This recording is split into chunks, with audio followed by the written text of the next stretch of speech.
அஸ்ஸலாமு அலைக்கும் சலீம் பாய். எனக்கு பேராசை கிடையாது. பொருளுக்கும் உழைப்புக்குமான நியாயமான விலைக்கு நான் விற்கிறேன். 100 ரூபாய் பொருளை 300 ரூபாய்க்கு விற்கிறவன் கொள்ளைக்காரன், 200 ரூபாய்க்கு விற்கிறவன் திருட, 150 ரூபாய்க்கு விற்கிறவன் மோசமான வியாபாரி, 125 ரூபாய்க்கு விற்கிறவன் நியாயமான வியாபாரி. நான் 125 ரூபாய்க்கு விற்கிறேன், நீங்க 300 ரூபாய்க்கு விற்கிறீங்க. ஹராம் ஹலால். இவன் தானே சம்சுந்தனை அடிச்சது. என் பையன் எனக்கு உயிர். என் பையன் முகத்துல கீறல் போட்டது இந்த கைதானே. ஒமர்,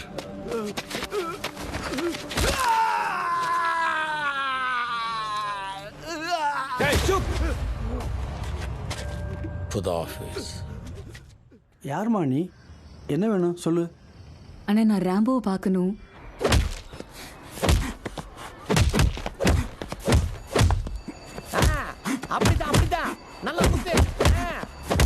தம்பி, தம்பி, உன்னை பார்க்க ஒரு பொண்ணு வந்திருக்கு.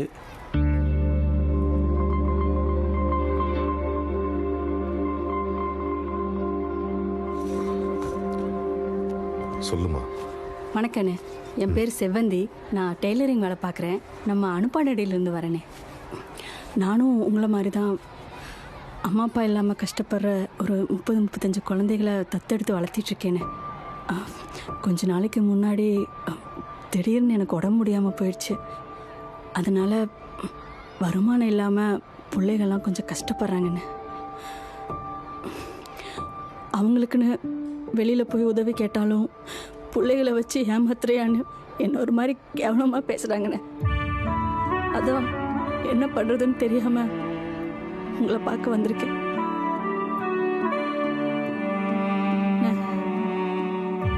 பிள்ளைங்க சாப்பிட்டு 2 நாள் ஆச்சு.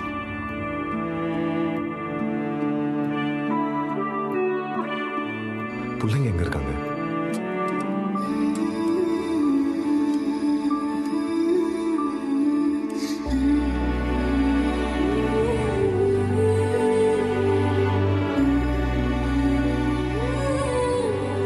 கவலைப்படாத. இனிமே இந்த பிள்ளைங்க எல்லாம் என் பிள்ளைங்க மாதிரி. டிபார்ட்மெண்ட் எவ்வளோ தப்பு பண்ணுது. இவனு போலீஸ் வேலை கொடுத்துக்குதே. எல்லாரையும் ஒரே இடத்துல உட்கார வச்சிருக்கியே. இவங்களுக்குலாம் விஷயம் தெரியுமா? தெரியும். நான் போலீஸ்னு தெரிஞ்சிச்சா?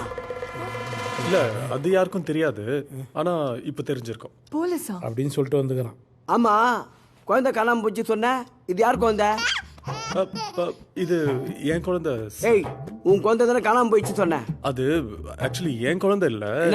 அது என் குழந்தை. உன் குழந்தையா? எனக்கு புரியலையே. நான் புரியுற மாதிரி சொல்றேன் சார். என் குழந்தைய கடத்தணும்னு நினைச்சு கடத்தும் போது என் குழந்தை என் கிட்ட இல்ல. அப்ப என் குழந்தை அவர்கிட்ட இருந்துச்சு.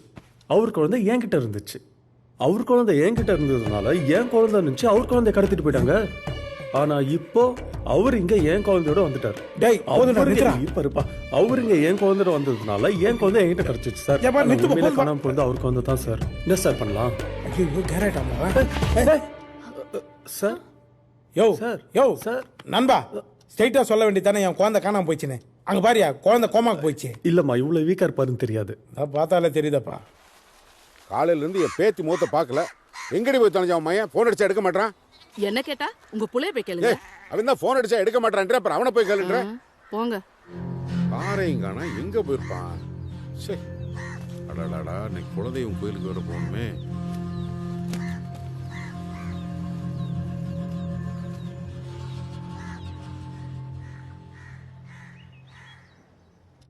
நண்பா, குழந்தை பத்தி ஏதாவது தகவல் தெரிஞ்சுதா?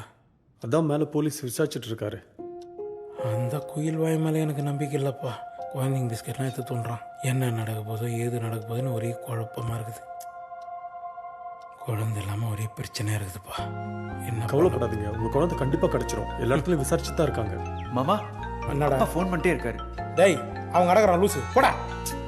ஏன் நண்பா, அப்பா தானே ஃபோன் எடுத்து பேசலாம்ல. என்ன நண்பா பேசுறது? என் குழந்தை உங்ககிட்ட இருந்தது, உன் குழந்தை என்கிட்ட இருந்தது. இப்போ என் குழந்தை தொலைஞ்சு போச்சு நான் சொல்ல முடியும்? சொல்லு நண்பா.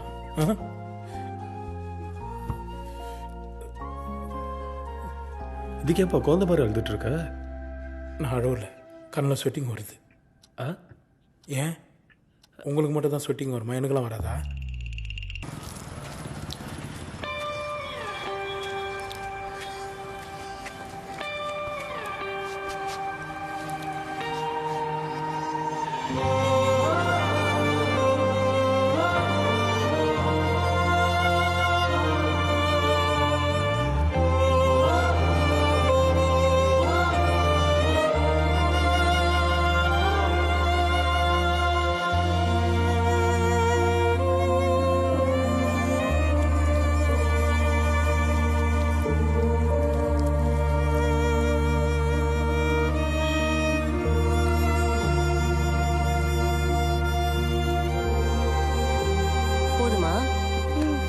ஆமா, நீ யார் கூட வந்த? ஏன் தனியா உட்கார்ந்துட்டு இருந்த? ரமேஷே, ஒரு 15 லட்ச ரூபா தரலாம், அதுக்கு மேல ஒன்றும் தேராது. இல்லை தலைவர், ஃப்ரெண்டுக்கு ஒரு பிரச்சனை, அதான் அர்ஜென்ட்டாக பணம் கொஞ்சம் தேவைப்படுது. ஒரு 50 ரூபா வச்சா நல்லாயிருக்கும். அதுக்கெல்லாம் வாய்ப்பு இல்லைப்பா, வேற எங்கேயா பார்த்துக்க நீ.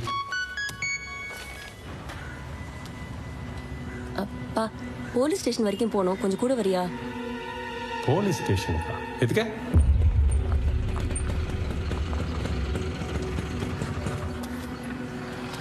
எதுக்கு இப்போ வீட்டுக்கு வர சொன்ன?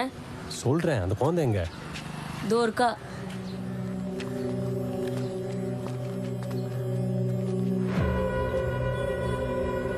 ஏ மச்சான் வாயேன்.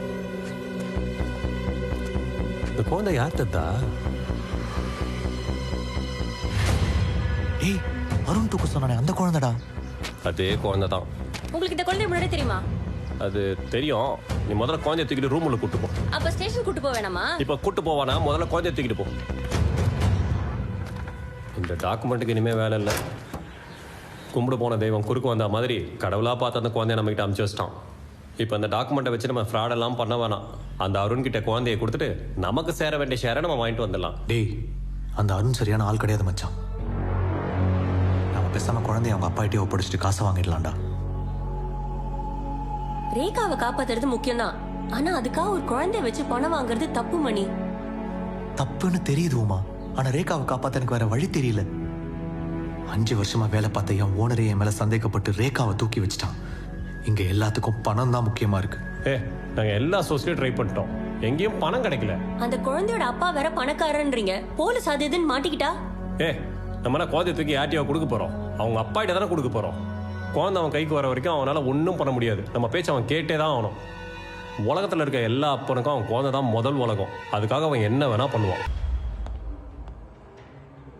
என்ன நடந்துச்சு சார்? நான் அந்த கன்னல் லாக்கர்ல வச்சு பூட்டுறதுக்கு முன்னாடி ஒரு வாட்டி ஃபைனலாக செக் பண்ணிட்டு இருக்கும்போது எஸ்ஐ மேடம் என்ன கேஸ் விஷயமா பேசுறதுக்காக கூப்பிட்டாங்க. அந்த டைம்ல நாராயணன் சார் கூட இருந்தாரு. ஆமா சார், ஒரே படபடப்பா இருந்தார் சார். நான் தான் வாட்டர் கேனை கொடுத்து தண்ணியை குடிக்க சொன்னேன் சார்.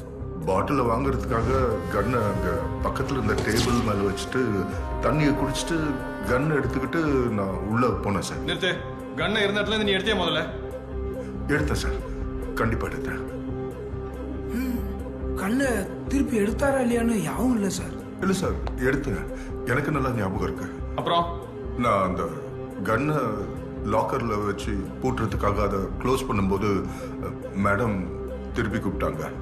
நான் போய் மேடம் கிட்ட பேசிட்டு அந்த லாக்கரை பூட்டி சாவியை என் பாக்கெட்டில் போட்டுக்கிட்டேன். சாவி யார்கிட்ட இருந்துச்சு? என் பாக்கெட்டில் தான் சார். சாவி உன் பாக்கெட்ல இருந்து எப்படியா காணாம போ? தேடி பாருங்க சார், வேற எங்கேயாவது வச்சிருக்க போறீங்க? நான் வேற எங்க சார் வைக்க போறேன்? Sorry sir. இல்ல சார், அன்னைக்கு கூட உங்க பைக் சாவியை காணும்னு எல்லா இடத்துலயும் தேடினீங்க. கடைசியில் அது என் டேபிள்ல தானே இருந்தது, அதனால சொன்னேன் சார். எங்க எத்தனை வருஷமா சர்வீஸ்ல இருக்கீங்க? ஒரு ஆம்சை எப்படி ஹேண்டில் பண்ண தெரியாது உங்களுக்கு? லாக்கர் நம்பர் என்ன? 205 சார். சரியா தெரியுமா உனக்கு? தெரியும் சார். யோ எல்லாம் லாக்கர் தரீங்க.